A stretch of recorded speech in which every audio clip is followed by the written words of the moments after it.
রসঘন শ্যাম কল্যাণ সুন্দর, রসঘন শ্যাম কল্যাণ সুন্দর, প্রশান্ত সন্ধ্যার উদার শান্তি দাও, শ্রান্ত মনের ভার হরো হে গিরিধর, রসঘন শ্যাম কল্যাণ সুন্দর।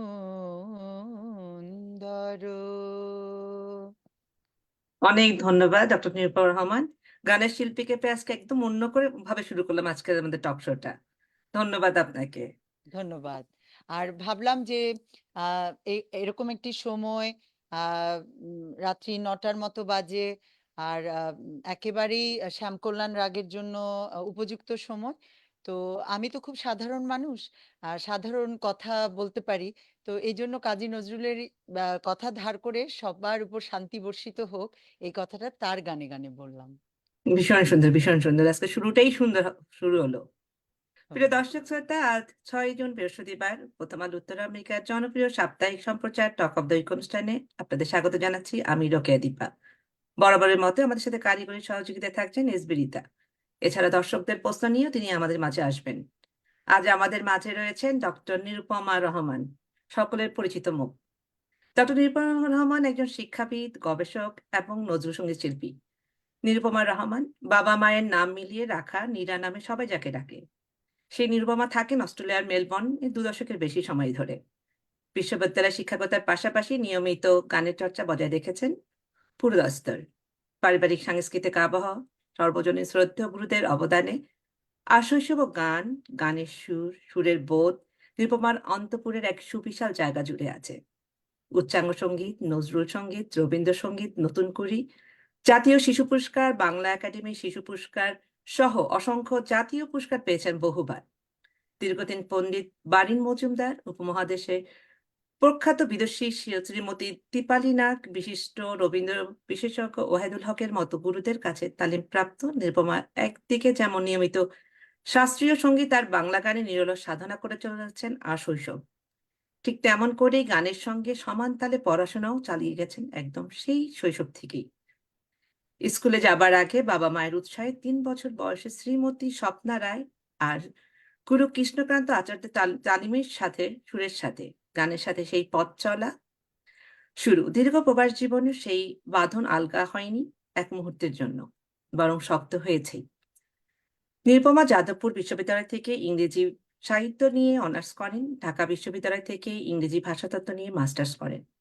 তারপর অস্ট্রেলিয়ার মানাস ইউনিভার্সিটি থেকে ডিনস অ্যাওয়ার্ড সহ রিসার্চ মাস্টার্স এবং পুনর্বৃত্তি নিয়ে ইউনিভার্সিটি অব মেলবোর্ন থেকে পিএইচডি শেষ করেন। বর্তমানে মেলবোর্ন ইউনিভার্সিটিতে কলা ও সমাজবিজ্ঞান অনুষদে অধ্যাপনার পাশাপাশি উচ্চতর ও বৈশ্বিক শিক্ষা পদ্ধতি উদ্বোধন তার প্রয়োগকারী পরিপ্রেক্ষিতে গবেষণা করছেন নিরুপমা।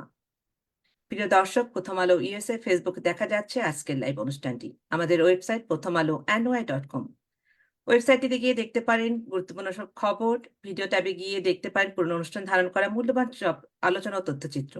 আমাদের ইউটিউব চ্যানেল প্রথম আলো ইউএসএ শেয়ার করে, সাবস্ক্রাইব করে সঙ্গে থাকুন, আপনার পাশে থাকুন। ফিরে যাচ্ছি ডক্টর নিরুপমা রায়ের কাছে, রহমানের কাছে। কেমন আছেন? আপনার প্রথমেই আপনার সঙ্গীত শুনেই মন ভালো হয়ে গিয়েছিল আসলে আমাদের। আজকে তো গান গাইবো বলে বসিনি, আর সেরকম কোনো উপচারও সঙ্গে নেই। কিন্তু ওই যে বললাম যে আমি আসলে রবীন্দ্রনাথের কথা ধার করে বলি যে গানের ভিতর দিয়ে যখন দেখি ভুবনখানি, তো জীবনটাকে আহ, দেখতে, শুনতে, যাপন এবং উদযাপনে গান আমার সব সময়ের সাথী। তাই গানে গানেই সকলকে আমার শুভেচ্ছা, শুভকামনা এবং ভালোবাসাটুকু পৌঁছে দিলাম। আপনার কথাগুলো তো গানের মতোই মনে হচ্ছে আমার কাছে। ২ দশকের বেশি সময় ধরে অস্ট্রেলিয়ার মেলবোর্নে বাস করছেন আপনি। বিশ্ববিদ্যালয়ে শিক্ষকতার পাশাপাশি নিয়মিত গানের চর্চা বজায় রেখেছেন। আপনার পেশাগত জীবনে অধ্যয়ন, গবেষণা এবং পড়ানো বড় ধরনের কাজ ও দায়িত্ব। আপনার সঙ্গীত চর্চা ও পেশাগত জীবন এই দুটো একসাথে কিভাবে চালিয়ে যাচ্ছেন, যদি আমাদের সাথে বলতেন। আচ্ছা, যেটা বলছিলাম একটু আগে এই প্রসঙ্গক্রমে, যে গানটা আমার স্কুলে যাবার আগে থেকেই গান শেখবার শুরু। তো আম একটা ছোট্ট করে বলি, মানে আমি খুব গর্বিত বাঙালি।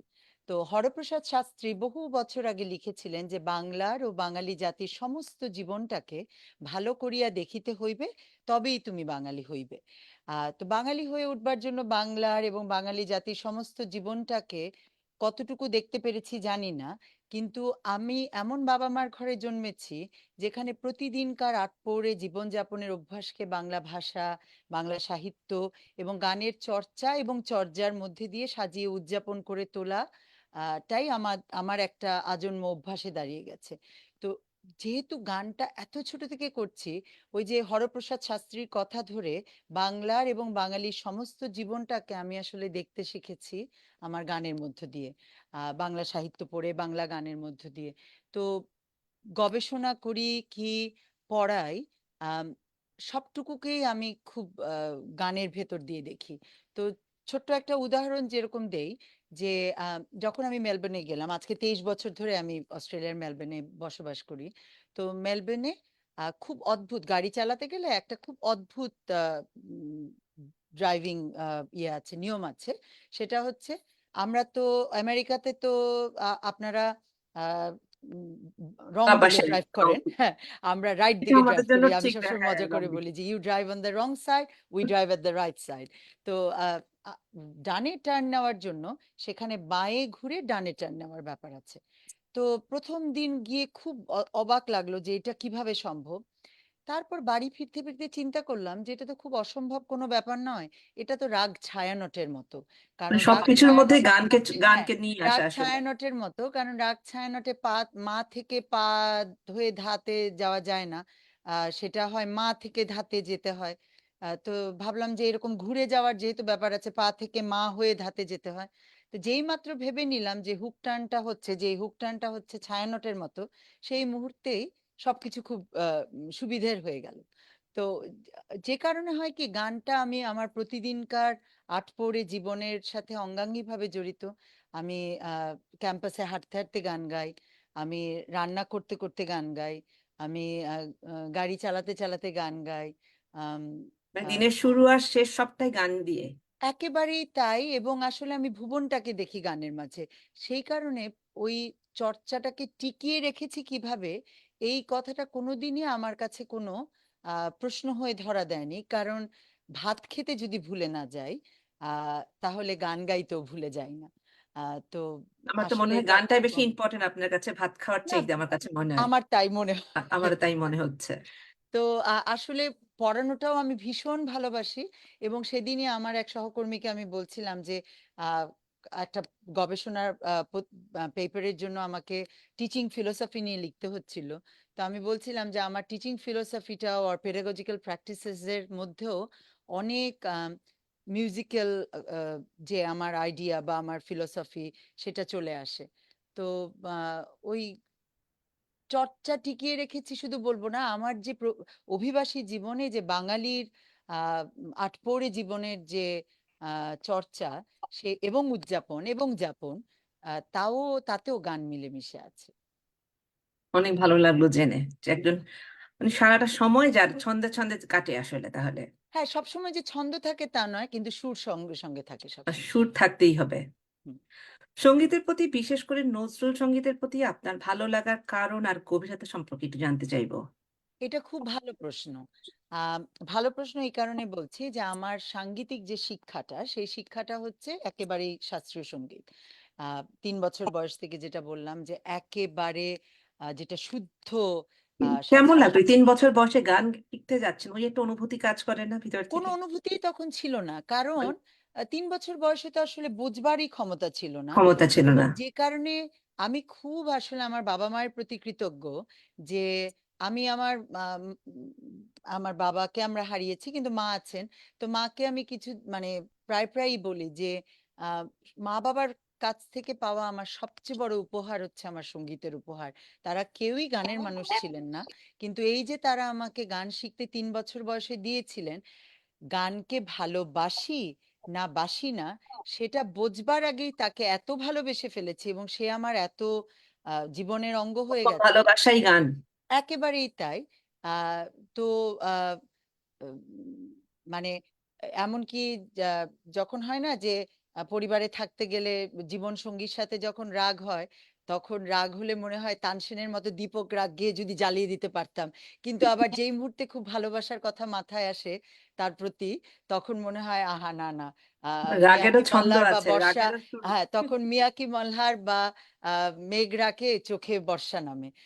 তো আহ, তো ওই জন্য আহ, যেহেতু এত এবং আমার যেটা বলছিলেন আপনি যে 3 বছর বয়সে আমাকে যিনি গান আমার যার কাছে হাতে করি শ্রীমতী স্বপ্না রায়, তার একটা শাড়িও আমাদের বাড়িতে থাকতো, কারণ আমি তার কোলে বসে এমন গান শিখতাম যে শাড়ি তার দুমড়ে মুচড়ে যেত আর কি। তো অনেক সময় হতো যে শাড়িটা হয়তো বদলাতেই হতো এরকম। তো আহ নজরুলের গানের কথা আসছিলাম যে শাস্ত্রীয় সঙ্গীতের যেহেতু শিক্ষাটা, আর আমি বাবা মা খুব সবসময় সাহিত্য অনুরাগী করে বড় করেছেন। আমি পরে ইংরেজি সাহিত্যে পড়েছি, কিন্তু বাবা সবসময় বলতেন যে তোমার ইংরেজি সাহিত্য ভালো করে বুঝতে হলে বাংলা সাহিত্যকেও মনে প্রাণে ধারণ করতে হবে। তো আমার কাছে মনে হয় নজরুলের গানে একটা অদ্ভুত মিশেল আছে, যেখানে একই সাথে আহ, যে শুদ্ধ সঙ্গীতের যে চলন, যে বলন, এবং তার সাথে বাংলা সাহিত্যের আহ, যে বাংলা গানের যে বাণী, তার যে একাকার হয়ে থাকার ব্যাপারটা, সেটা একেবারে নজরুলের গানে সব সময় মিলেমিশে যায়।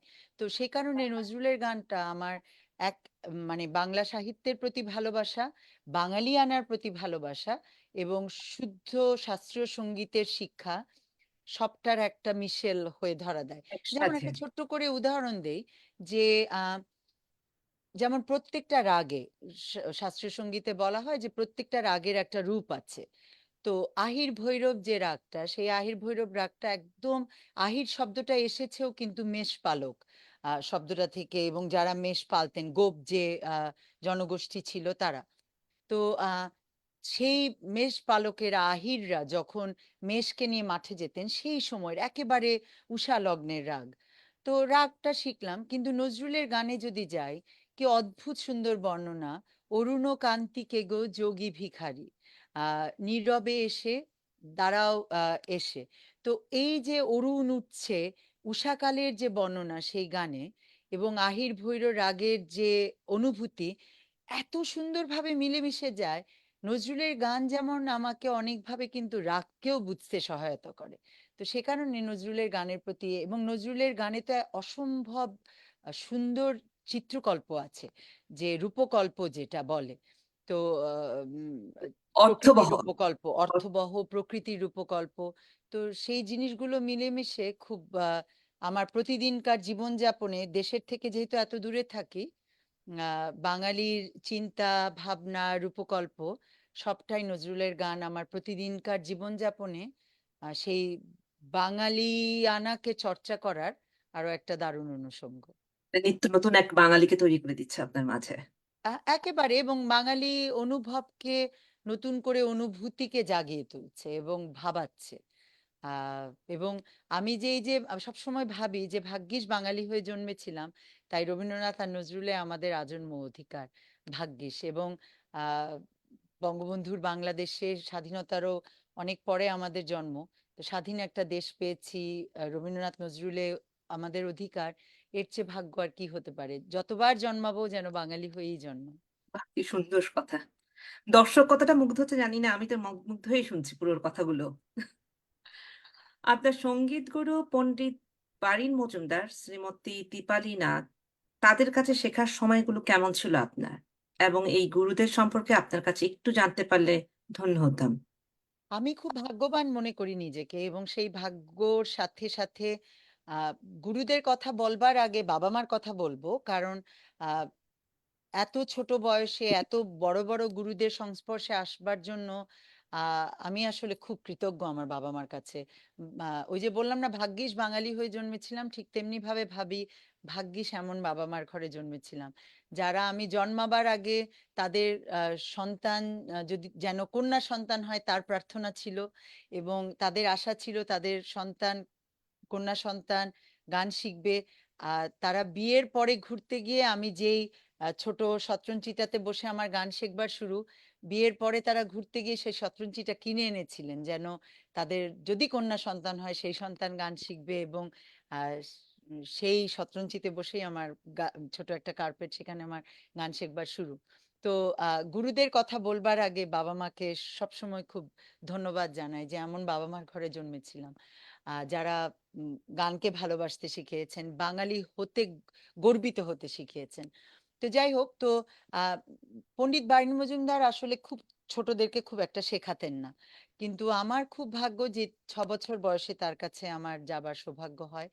আহ তিনি আমাকে শুনে টুনে কি করে, আমি মনেও নেই, তিনি যে আমাকে শেখাতে রাজি হয়েছিলেন বড়ই ভাগ্যের কথা। তারপরে ওস্তাদজির কাছে পুরো স্কুল জীবনই তার কাছে শেখা। কত মানে ম্যাট্রিক পর্যন্ত তার কাছে না, শিখেছেন? একেবারে ইন্টারমিডিয়েট পর্যন্ত, প্রায় আচ্ছা, 6 বছর থেকে একদম 16-17 বছর, 17 বছর বছর পর্যন্ত। পর্যন্ত, 10-11 বছর তার কাছে গান শিখেছি।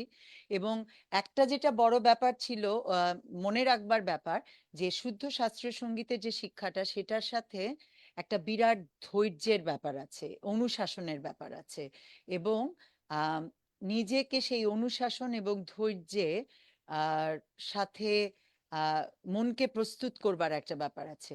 এবং শাস্ত্রীয় সঙ্গীতের শিক্ষাটা কেবলমাত্র কিন্তু সঙ্গীত শিক্ষা নয়, সেটা নিজেকে খুব অনুশাসনের মধ্যে বড় করবার, নিয়মের মধ্যে বড় করবার, এবং এই যে প্রতিদিনকার আলোচনার ব্যাপার থাকে চর্চার না। মধ্যে বেঁধে তোলবার, বেঁধে রাখবার ব্যাপারটাও আছে। এবং আমার মনে আছে খুব ছোট আমি, কিন্তু ওস্তাদজি আমাকে 2.5 বছর কেবলমাত্র ইমন রাগ করিয়েছিলেন, 2.5 বছর। তো এখন ভেবে দেখুন, একটা 6 বছরের মেয়ে প্রতিদিন একই জিনিস সেধে যাচ্ছে এবং একই রাগ 2.5 বছর। এবং আমার মনে আছে মাঝে মাঝে ওস্তাদজি একটা কিছু ধরিয়ে দিয়ে দরজাটা বন্ধ করে বেরিয়ে যেতেন, কিন্তু আবার বেসুরো বা কোনো একটা কিছু আহ ওলট পালট হলে পরে এসে আবার পিঠে একটা টোকা দিতেন, বা বলতেন এই হচ্ছে না, বা আবার গিয়ে দেখিয়ে দিতেন। তো 2.5 বছর ধরে শুধু ইমন রাগে শিখেছি। এখন ভাবি যে কেবলমাত্র আমার ধৈর্য তো নয়, আমার বাবা মাও যে সেটার জন্য প্রস্তুত ছিলেন, এবং আমাকে নিশ্চয়ই তারা মানসিকভাবে প্রস্তুত করেছিলেন।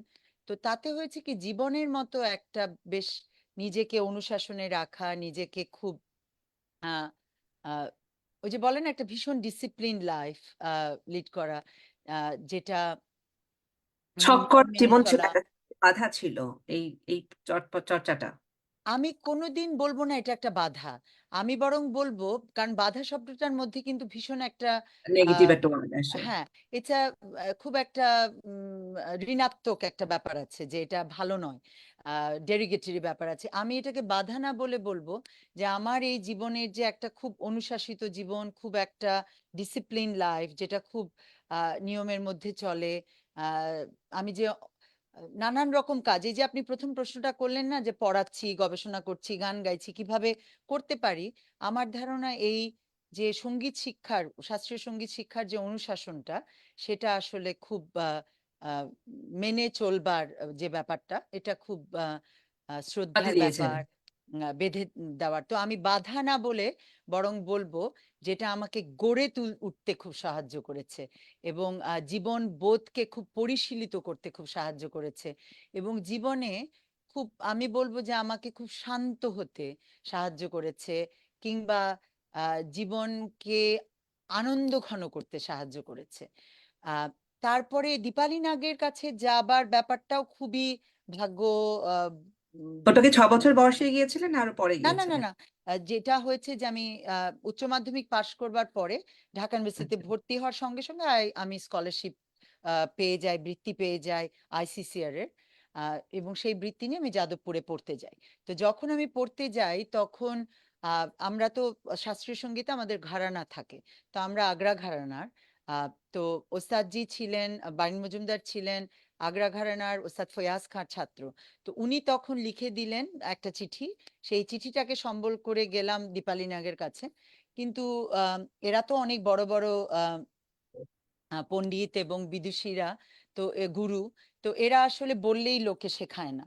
তো দীপালি নাগ তখন বললেন যে ঠিক আছে একদিন এসো। তো দীপালি নাগ তখন সঙ্গীত রিসার্চ একাডেমির পরিচালক, যেটা সবাই জানে, সঙ্গীত রিসার্চ একাডেমি খুবই নামকরা একটা প্রতিষ্ঠান।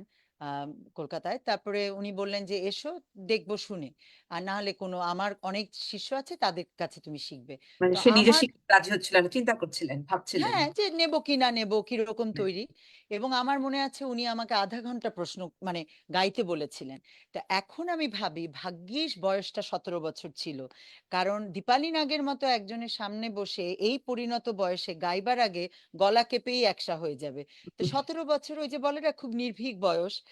তো কি আছে, গেয়ে ফেললাম।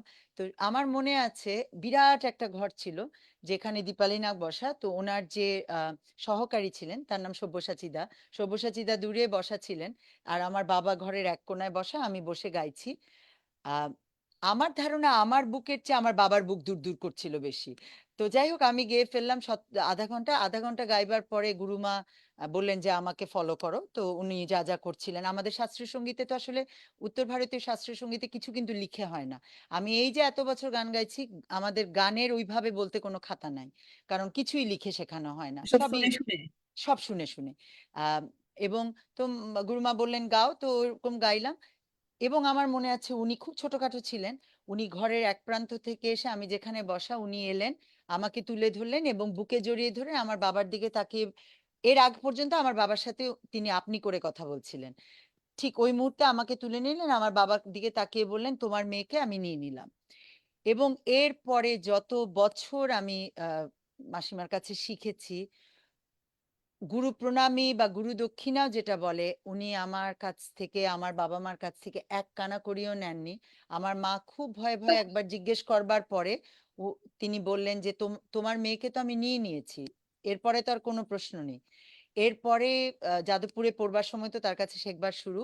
এরপরে যখন আমি যাদবপুর থেকে চলেও এসেছি, আমি প্রতি 2 মাস পর পর যেতাম, আমি কিন্তু ওর বাড়িতেই থাকতাম, ওর বাড়িতে থেকে। আরেকটা এবং আরেকটা বাড়ি হয়ে গিয়েছিল আপনার। একেবারে তাই। এবং আমি যেটা বলি যে দীপালি নাগ শুধু কেবলমাত্র আমাকে কিন্তু আহ, শাস্ত্রীয় সঙ্গীতের স্বর এবং সুর শেখাননি, প্রতিটি রাগের যে অনুভব আছে তাকে অনুভূতির মধ্যে নিয়ে গাইতে হয়, সুরকে স্বরকে ধারণ করে গাইতে হয়, এবং তাকে ধরবার চেষ্টা, এবং গানটা যে আসলে একটা প্রার্থনা, সেই বোধটাকে জাগিয়ে তোলবার। এবং খুব অদ্ভুত ব্যাপার, উনি নিজেও কিন্তু ইংরেজি সাহিত্যের ছাত্রী ছিলেন।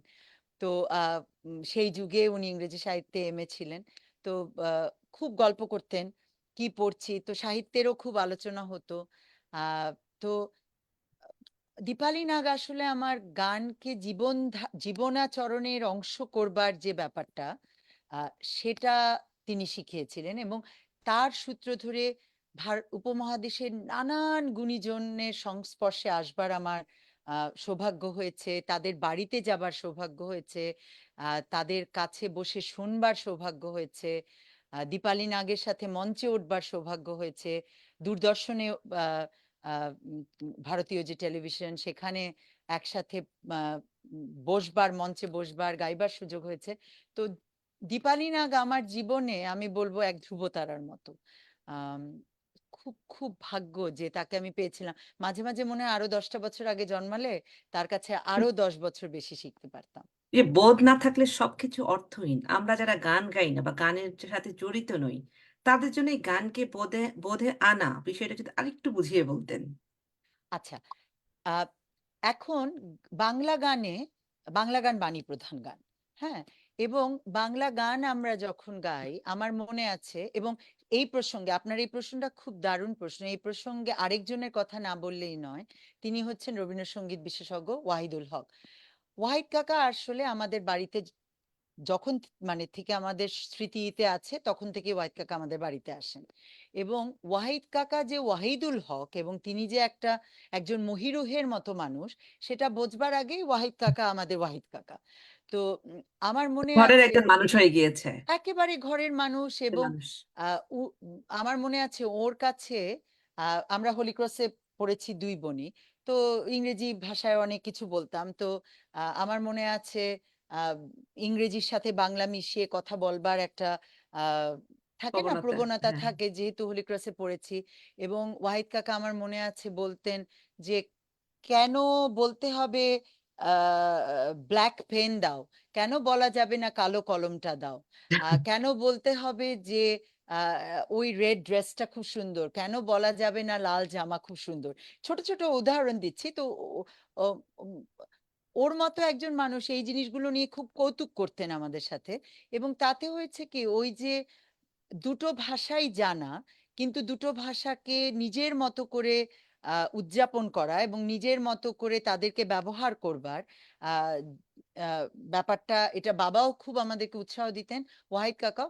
এবং ওয়াহিদ কাকা আসলে খুব বেশি করে আমাদের মধ্যে ঢুকিয়েছিলেন যে গানের বাণীকে পড়বার কথা, যে একটা গান গাইবার আগে বারবার পড়তে হবে, পড়ে সেটাকে বুঝতে হবে। যেমন আম, আমার মনে আছে ওয়াহিদ কাকা একটা গান শেখাচ্ছেন। এবং ওয়াহিদ বাবার খুব কাছের বন্ধু ছিলেন নুরুল আনোয়ার। তিনি কৃষি বিশ্ববিদ্যালয়ের অধ্যাপক ছিলেন, কিন্তু দুর্দান্ত রবীন্দ্রসঙ্গীতের মানুষ ছিলেন, একজন গুরু ছিলেন, বিশেষজ্ঞ ছিলেন। তা আমার মনে আছে নুরু কাকা একবার এসছেন এরকম বাড়িতে, দৌড়াতে দৌড়াতে ময়মনসিং থেকে এসছেন, এসে দৌড়াতে দৌড়াতে দরজা খোলার পরেই মাকে বলছে, নীরা কোথায়, নীরা কোথায়, ডাকো, একটা গান শেখাবো। কারণ ও সারা রাস্তা ওই গান ভাবতে ভাবতে এসেছেন। তো পুষ্প বনে পুষ্প নাহি, পুষ্প আছে অন্তরে। তো গাইবার আগে 5বার পড়ালেন এবং পড়িয়ে বললেন যে পুষ্প বনে পুষ্প নাহি, পুষ্প আছে অন্তরে, এর মানেটা কি? এই যে গানের একটা বোধ প্রতিটা জীবনে শব্দকে ধারণ জানতে করা, জানার জন্য। একেবারেই তাই। সেদিন আমি গাইছিলাম, আমার মনে আছে আম, আহ, ওয়াশিংটনে অনুষ্ঠানে বসে আহ, পরদেশি মেঘ যাওরে ফিরে, নজরুলের গান। বলিও আমার পরদেশী রে, ছোটবেলায় যখন এই গানটা গাইতাম, তখন সুরে তালে লয়ে গাইলেই মনে হতো বাহ বাহ কি দারুণ গেয়েছি গানটা, আর মনে মনে নিজের পিঠ নিজেই চাপড়ে দিতাম। কিন্তু এখন যখন এই গানটা ভাবি, তখন ভাবি যে পরদেশি মেঘ কে একজন প্রেমী বলছে যে তুমি ফিরে যাও, ফিরে গিয়ে আমার যে পরদেশী যে প্রিয় তাকে বলো যে আমি অধীর আগ্রহে তোমার জন্য তোমার পথ চেয়ে আছি। এই যে বলাটা, এই বলাটার মধ্যে কিন্তু বিরাট এক আকুতি আছে, বিরাট এক বিরহ আছে। এখন সেই বিরহটা যদি আমি না বুঝে গাই, তাহলে গানটা কেবলমাত্র আমার বাবার কথা মতো গলায় গাওয়া, কণ্ঠে গাওয়া গান হয়ে ওঠে, প্রাণে ধারণ করা গান হয়ে ওঠে না। তো গান গাইতে হবে গানের প্রাণ। প্রাণের জন্য আগে জানতে হবে, গানের ভাষাগুলো বুঝতে হবে। এবং যখন আমি প্রাণ, একজন শিল্পী তার প্রাণ দিয়ে গাইবেন, তখন কোথায় যেন শ্রোতার প্রাণে গিয়েও সেটা বাজে, এবং শ্রোতাও তখন ভাবে আহা, তাই তো, এ গানকে তো এভাবে আগে ভাবিনি। তখন শিল্পীর সাথে শ্রোতার এক অদৃশ্য সেতুবন্ধ তৈরি হয়, এবং শিল্পীর তো সেটাই কাজ, না? ওইটাই বললাম যে আপনার গানের কথাগুলোই তো গান মনে হচ্ছে, গানগুলো যে আমার নিয়ে মনের মধ্যে গেঁথে আছে দেখেই তো আমার সবার সকলের খুব প্রিয় হয়ে উঠেছেন আপনি। ধন্যবাদ। চেষ্টা আমরা করলাম। আপনার কথা সবসময় দীপালি নাগ আর ওয়াহিদুল হক, এই দুজন মানুষের কথা শুনি, আমরা একটু আরেকটু বিশদে জানতে চাইবো তাদেরকে নিয়ে। আম, এই যে দুজন মানুষের কথা বললাম, যে যেটা একটু আগেই বলছিলাম যে শাস্ত্রীয় সঙ্গীতের শিক্ষাতেও শুধু শাস্ত্রীয় সঙ্গীতের সুর নয়, আহ, বা স্বর নয়, শুদ্ধতা নয়, তার মধ্যে যে রাগের যে ভাও। আম, শাস্ত্রীয় হিন্দুস্তানি শাস্ত্রীয় সঙ্গীতে আমরা একটা কথা বলি ভাও। তো আমার মনে আছে যখন ঠুমরি শেখাতে শুরু করলেন দীপালি নাগ, তখন আহ, বলছিলেন আমাকে যে প্রেম করিস?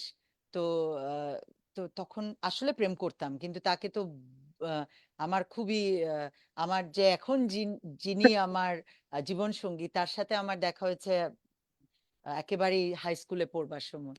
তো আহ, তো গুরুকে এটা বলবো কিনা তো ভাবছি।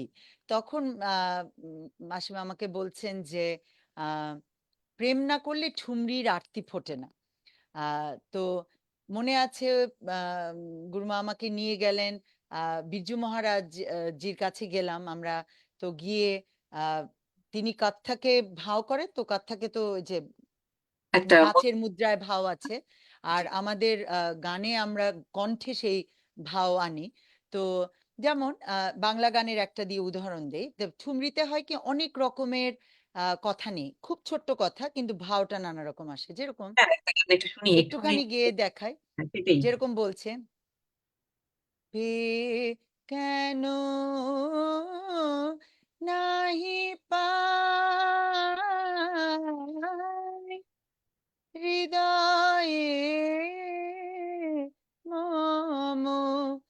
যাচ্ছে চির সুদূর প্রিয়তম। প্রথমে প্রিয়তমকে বলছি প্রিয়তম, তারপরে এবার আরেকটু আকুতি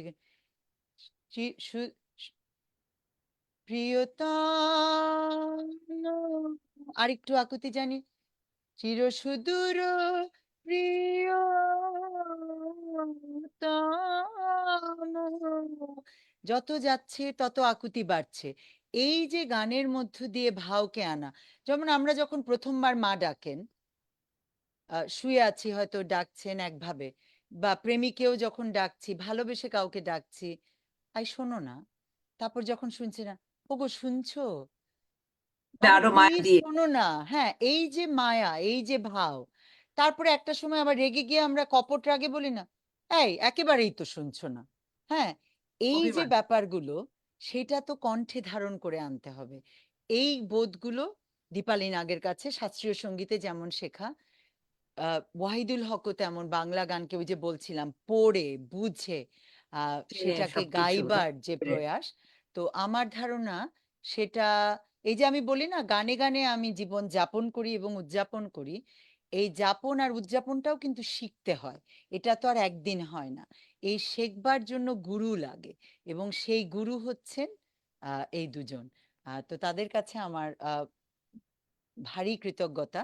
এবং সাথে সাথে আমি বলবো আমার আহ, বিশেষত আমার বাবার কাছে, কারণ আহ, বাবা বিজ্ঞানের মানুষ হলো খুব সাহিত্যকে বুঝতে এবং শিখতে এবং বলতে, ওই যে বললাম না, বাবা অনেক সময় রেওয়াজ করছি, বাবা এসে হয়তো বললেন, মারে খুব ভালো গাইলি গলা দিয়ে, কিন্তু প্রাণ দিয়ে না, এবার প্রাণ দিয়ে গাইতে হবে। তো এই যে গানের মাঝে যে প্রাণকে আনতে হবে, কারণ আমি যদি গানে প্রাণ না প্রতিষ্ঠা করি, আমার শ্রোতা কিভাবে সেই প্রাণকে খুঁজে পাবে? সেই গান প্রাণে না প্রাণে থাকে না, প্রাণের প্রাণে মিলন হয়, তাই না? প্রাণে থাকলেই প্রাণের গানটা অনেক বহুদিন মনে বাস করে একেবারেই আসলে। তাই, একেবারেই তাই। এবার আপনার অন্য একটা দিক নিয়ে আমরা কথা বলতে চাই। আপনি নিয়মিত লেখালেখি করেন বাংলা আর ইংরেজি দুই ভাষাতেই। আপনার লিখিত প্রবন্ধ সংকলন বাঙালির অন্তর্মহল ২০২৩ সালে প্রকাশিত হয়েছে। বইটি সম্পর্কে যদি আমরা কিছু ধারণা দিতেন আমাদেরকে। আচ্ছা, আম, এই বইটি একেবারেই বাঙালির যে আত্মপরিচয়ের যে জায়গাটা, একটা বলা যায় যে বাঙালির শেকড় সন্ধান, কিন্তু সেটা আমার দৃষ্টি দিয়ে। কারণ আমি আহ, আমার গবেষণার বিষয়, আমার পিএইচডির বিষয় হচ্ছে আহ, ভাষা, আইডেন্টিটি যেটা আত্মপরিচয়, এবং সংস্কৃতি, এই তিনটার যে মেলবন্ধন সেটা।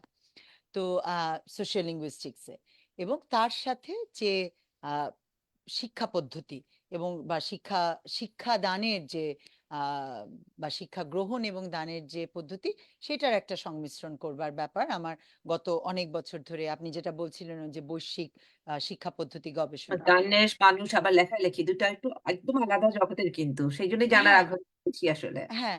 তো আমি ওই বাঙালির যে আত্মপরিচয়ের শেকড় সন্ধানে আমি দেখতে চেয়েছি একেবারে আমার দৃষ্টি দিয়ে, যে আমি যখন পড়াই ক্লাসে, আমি পড়াই এই শব্দটাকে পজিশনালিটি বলে।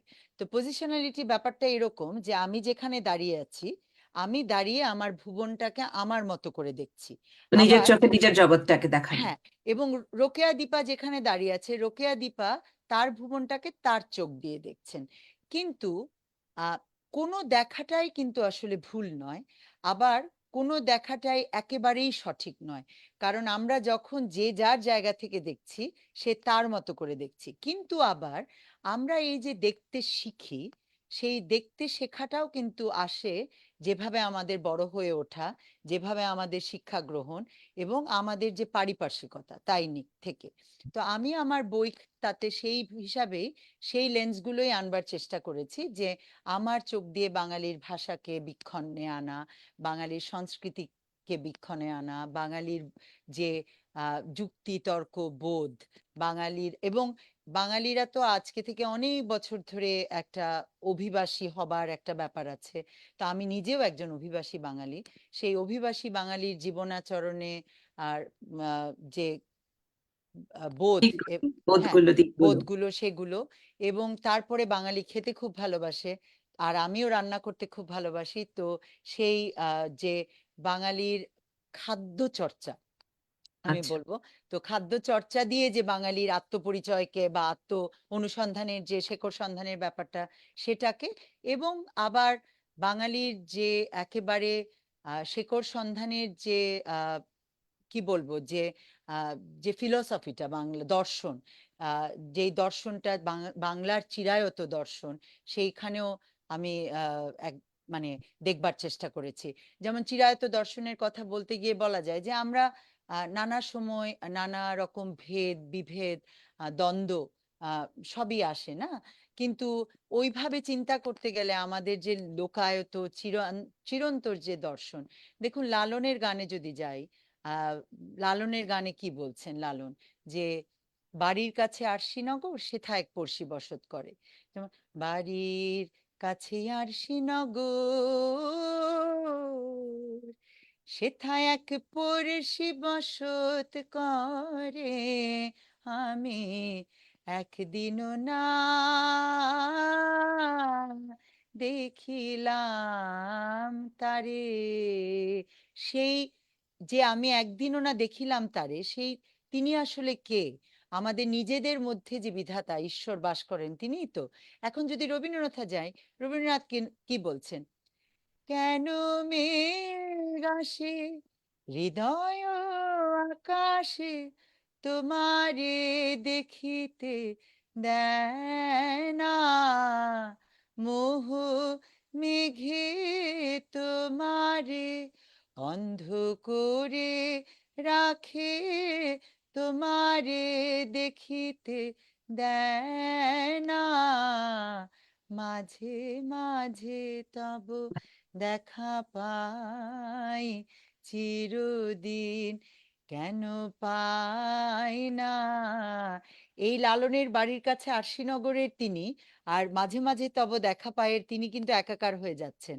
আর নজরুল কি বলছেন, আমার আপনার চেয়ে আপন যে জন, খুঁজি তারে আমি আপনায়, আমি শুনি যেন তার চরণের ধ্বনি, আমারি পিয়াসী বাসনায়। এই যে আপনার চেয়ে আপন জনকে খোঁজা, লালন বলছেন, রবীন্দ্রনাথ বলছেন, আবার নজরুলও বলছেন, সে একই কথা কিন্তু আপনি কোরআন শরীফে পাবেন, সে একই কথা আপনি বাইবেলে পাবেন, সে একই কথা আপনি গীতায় পাবেন, উপনিষদে পাবেন। তার মানে কি, আমাদের প্রত্যেকের মাঝেই আমাদের যে সেই পরম পুরুষ তিনি বাস করেন, এবং সেই পরম পুরুষ আমাদের মধ্যেই আমরা ধারণ করি। যখন আপনি এই কথাটা ভাবতে জানবেন দীপা, সেই মুহূর্তেই আপনি দেখবেন যে আপনি আর অন্য কাউকেও কম ভালোবাসতে পারছেন না, কারণ তার মধ্যেও জানবেন পরম পুরুষ আছে। তো এই যে লোকায়ত যে ভাবনা, সেই ভাবনাটাও আমার বইয়ের একটা অধ্যায়। তো এরকম 10টি অধ্যায় নিয়ে আমার বই, আহ, যেখানে আমি একেবারে আমার আত্মানুসন্ধানের জায়গা থেকে আমি বাঙালির আত্মানুসন্ধানের জায়গায় দেখতে চেয়েছি। তাই নাম দিয়েছি বাঙালির অন্তর্মহল। আমার নিঃসন্দেহে বলতে হচ্ছে বাঙালির অন্তর্মহল পড়ার পরে মানুষের দৃষ্টিটা অনেক বিস্তৃত হবে। এই যে আশা দেখার করি। জায়গাগুলো ধরিয়ে দেওয়া বা বুঝিয়ে দেওয়া, চারদিকে সবার যে মিলমেশটা দেখালেন আপনি বা বলছেন, শুনে আমি মুগ্ধ হয়ে যাচ্ছি। হ্যাঁ, এমনকি দেখুন আমি এটা বলি যে যেই ভাষায়, আমি এটা বইয়েও লিখেছি, যে আমরা আমাদের ভাষায় শুধুমাত্র সেই শব্দগুলোই আছে যেগুলো আমাদের জীবন আচরণে আছে। আমি ভাষাতত্ত্ব পড়াই তো। তো দেখুন, আচ্ছা আচ্ছা। একটা ছোট্ট গল্প বলি। আমার মনে আছে আমরা তখন একেবারেই কিশোর বয়স, দু বোনই স্কুলে পড়ি। তো আমার বোন একেবারে একদিন খুব রেগে গিয়ে মানে বাবাকে নালিশ করলো যে আমাদের জীবনে, যেহেতু আমরা হোলি ক্রসে পড়তাম, তো বেশ একটা পাশ্চাত্য শিক্ষার প্রভাব তো আমাদের ছিল। আছি তো ছেলে। গিয়ে বোন বলল যে আমাদের জীবনে এনাফ প্রাইভেসি নেই। তো বাবা তখন বললেন, এটা তো খুবই গুরুতর সমস্যা। তো ঠিক আছে, তোমাদেরকে 7 দিন সময় দিলাম, প্রাইভেসির বাংলা শব্দ নিয়ে আসো, তারপরে I will make it sure যে তোমরা প্রাইভেসি পাচ্ছ জীবনে। এবং 7 দিন আমরা দুই বোন বেশ খেটে খুঁটেও বের হলো অনেক শব্দ, কিন্তু সেটা আসলে ঠিক প্রাইভেসি হচ্ছে না। তারপর যাই হোক বাবা ডেকে পাঠালেন 7 দিন পরে গিয়ে বাবা জিজ্ঞেস করলেন যে প্রাইভেসি পেলে? তো আমরা নানা রকম শব্দ বললাম, কিন্তু নিজেরাই জানি শব্দগুলো আসলে প্রাইভেসি নয়।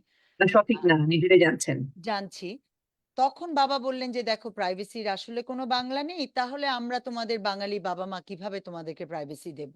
এবং আমার এখন কেন যেন মনে হয় সেই কিশোর বয়সে এই ধরনের আলোচনাগুলো হয়তো আমাকে ভাষাতত্ত্ব পড়তেও খুব উৎসাহিত করেছে, এবং হয়তো সেই কারণে আমি আহ, সমাজ ভাষাতত্ত্ব, যেটা সোশ্যাল লিঙ্গুইস্টিক্স, সেদিকে আমার গবেষণার কাজে গেছি। তো উম, ঠিক তেমনি ভাবে আমাদের ভাববার ব্যাপার আছে। বাঙালি খুব মাতৃভক্ত জাতি। আহ আমরা মাকে কে কত ভালোবাসে, বিদ্যাসাগর কি বায়েজিদ বোস্তামির গল্প শুনে পড়ে আমরা ছোটবেলায় মাকে কেমন করে ভালোবাসতে হবে আমরা শিখেছি। কিন্তু ঠিক তেমন ভাবে কি আমরা মাকে ভালোবাসতে যেমন ভাবে আমাদেরকে শেখানো হয়, ঠিক তেমন ভাবে কি আমাদেরকে নারীকে সম্মান করতে শেখানো হয়? তাই যদি হবে, তাহলে অনেক রকম শব্দ আছে যেগুলো আমরা নারীর প্রতি ব্যবহার করি, যেগুলো খুব অসম্মানজনক শব্দ, আমাদের সমাজচরণে মানে জীবনাচরণে গেঁথে আছে, আমাদের সমাজ আচরণে গেঁথে আছে, কিন্তু সেগুলো আসলে আহ ঠিক না। নারীর প্রতি সম্মানজনক নয়। তাহলে নারী কেবলমাত্র আমার মা হলেই তাকে সম্মান করব, আর অন্য নারীকে ভালোবাসবো না, সম্মান করব না, সেটাও কি ঠিক? সেটাও তো ভাববার ব্যাপার আছে, তাই না? ভীষণভাবে ভীষণ একটা গুরুত্বপূর্ণ কথা বললেন এটা। প্রতিটা নারীর প্রতি সম্মান রাখাটাই অন্যরকম। মাকে ভালোবাসা, দেশকে ভালোবাসা, মাটিকে ভালোবাসা, সবই একই রকম। একেবারেই তাই। একই রকম। আপনি এবার বইমেলা এসেছিলেন দেখলাম, এই যে বইমেলা কেমন অনুভূতি হলো, আর ভালো লাগাটা কেমন ছিল এবার নিউ ইয়র্ক বইমেলাতে? আমি গত 23 বছর ধরে দেশের বাইরে, তো সে কারণে 21-এর যে বাংলা একাডেমি প্রাঙ্গণের যে বইমেলা, সেই বইমেলাটা খুবই কি বলবো, যে সেটা যেতে যে পারি না, এই জন্য বেশ হৃদয়ে এক যাতনা হয়, রক্তক্ষরণ হয়। আহ তারপরে হয় না যে একটা সময় হৃদয় ক্ষরণ হতে হতে আপনি জানেন এটাই আপনার জীবনের ধ্রুব সত্য, যে যাওয়া হয়তো হবে না প্রতিবার, বা যেতে পারি না।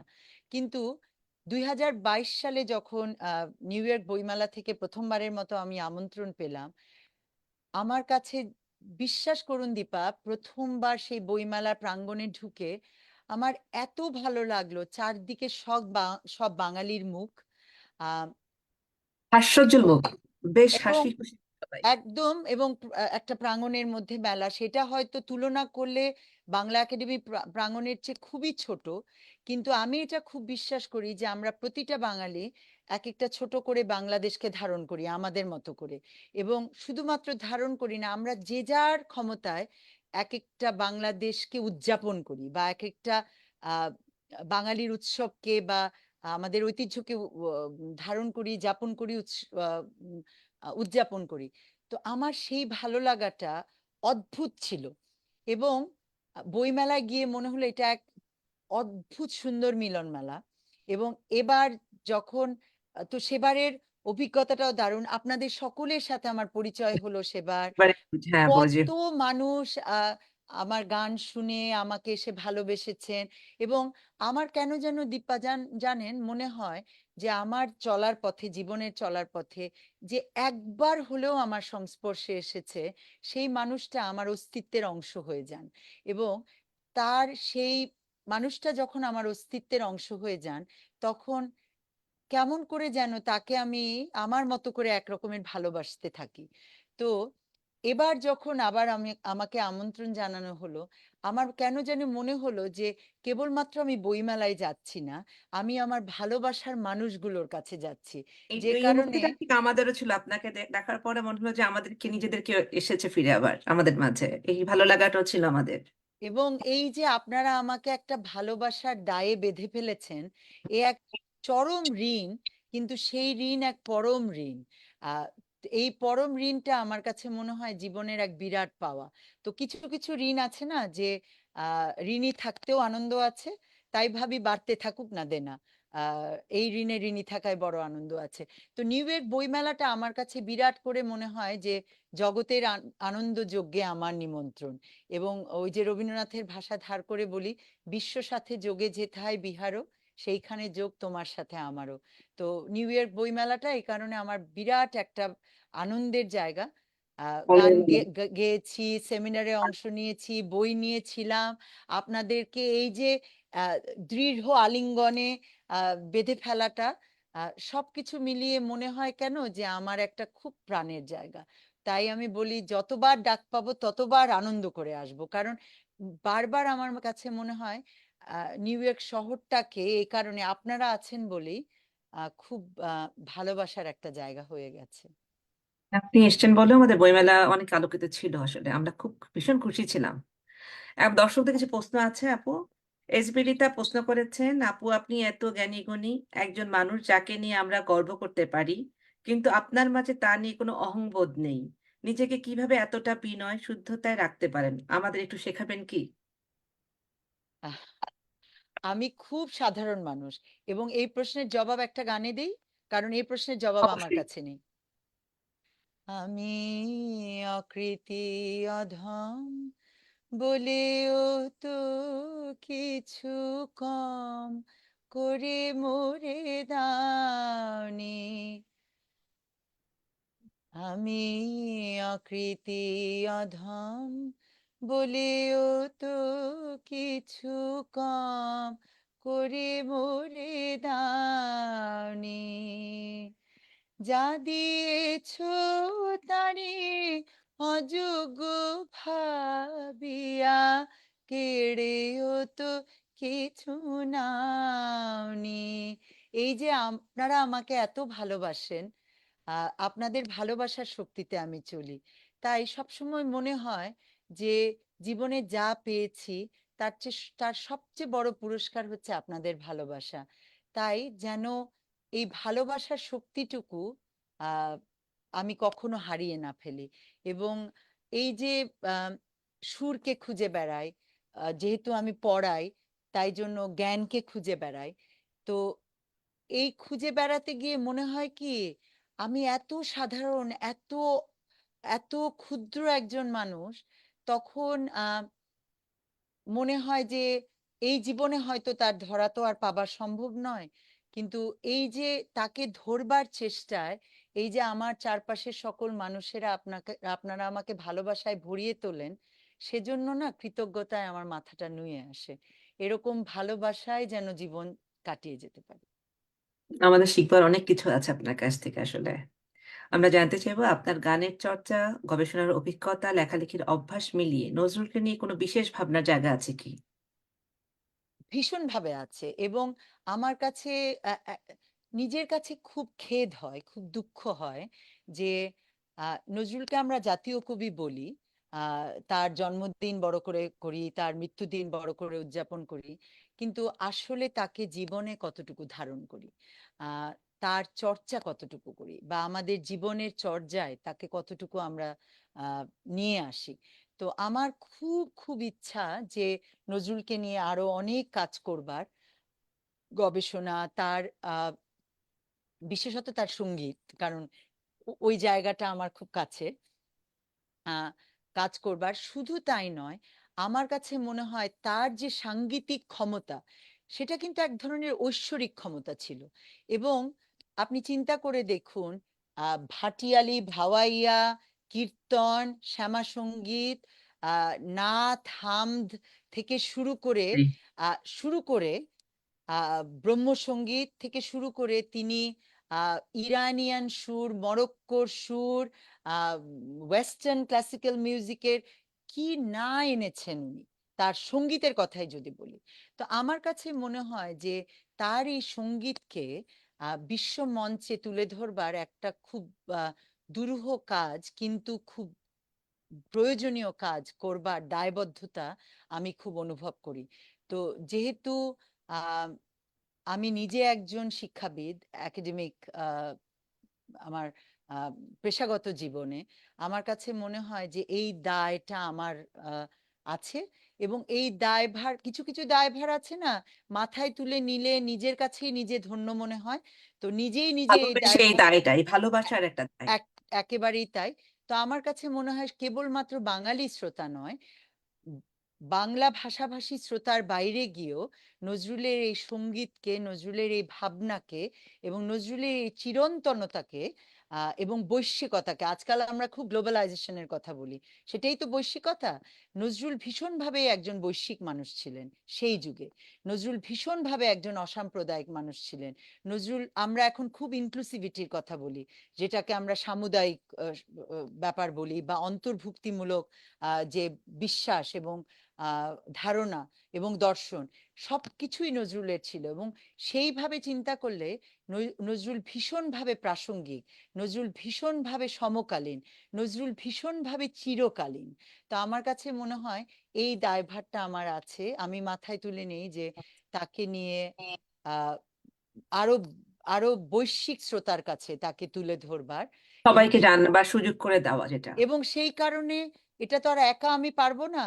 তাই আমি আপনাদের শ্রোতাদের মারফতে আমি চাই যে যদি কেউ মনে করেন যে তাদের কোনো রকমের কাজে নজরুলকে নিয়ে আমি কোনো কাজে লাগতে পারি, আহ, আমি সেখানে একেবারেই খুব আনন্দের সাথে সেই কাজে আছি।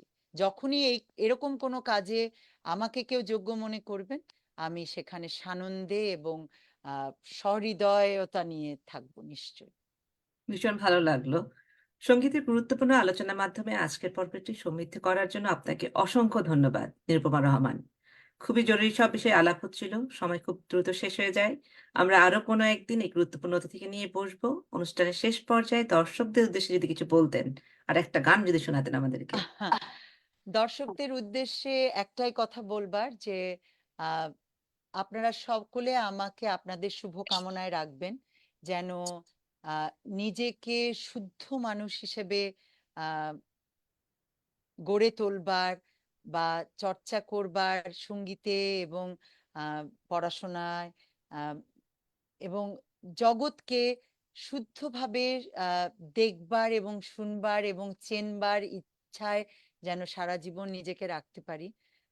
সেইটুকুই আপনারা আমাকে শুভাশিসে রাখবেন, আশীর্বাদ করবেন। আর আপনাদের ভালোবাসার আহ দুয়ারটা কোনোদিন আমার জন্য যেন বন্ধ না হয়ে যায়, সেইটুকুই আমার আকুতি। এবং গানে সারা জীবন যেন আপনাদেরকে গান শুনিয়ে যেতে পারি, আহ, ভালোবেসে যেতে পারি, আহ, সেটুকুই আপনাদের প্রতি আমার বলবার। এবং নিজের চর্চার কাছে, সাধনার কাছে যেন খুব সৎ থাকতে পারি। ধন্যবাদ। দর্শকদের গান শোনাবেন আপনি? আহ গানের তো আজকে সেরকম কোনো ভাবনা ছিল না, কিন্তু শেষ করছি ছোট্ট একটু করে গেয়ে। আহ, উম, বাইরে বৃষ্টি হচ্ছে, শব্দ পাচ্ছি। আহ একটা বৃষ্টির গানই গায়।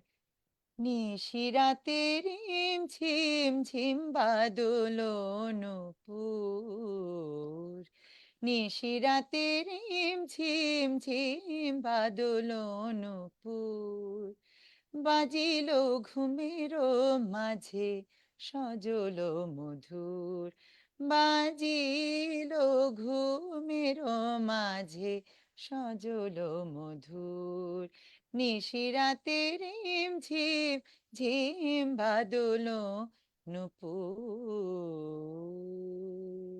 ধন্যবাদ সবাইকে। আমাদের আজকের অনুষ্ঠান আলোকিত করার জন্য অতিথি সহ সকল দর্শক আবারও ধন্যবাদ। প্রিয় দর্শক, আবারও বলছি, আমাদের অনুষ্ঠানটি লাইক দিয়ে শেয়ার করে সঙ্গে থাকুন, সঙ্গে রাখুন। আমরা অনুপ্রাণিত হব। প্রথম আলো ny.com ওয়েবসাইটে গিয়ে দেখে নিতে পারেন দরকারি ও বিনোদনমূলক সব সংবাদ ও তথ্যচিত্র। আমাদের ইউটিউব চ্যানেল প্রথম আলো ইউএসএ সাবস্ক্রাইব করতে ভুলবেন না। আবারও দেখা হবে বৃহস্পতিবার। জীবন সুন্দর হোক, ভালো থাকুন। শুভরাত্রি।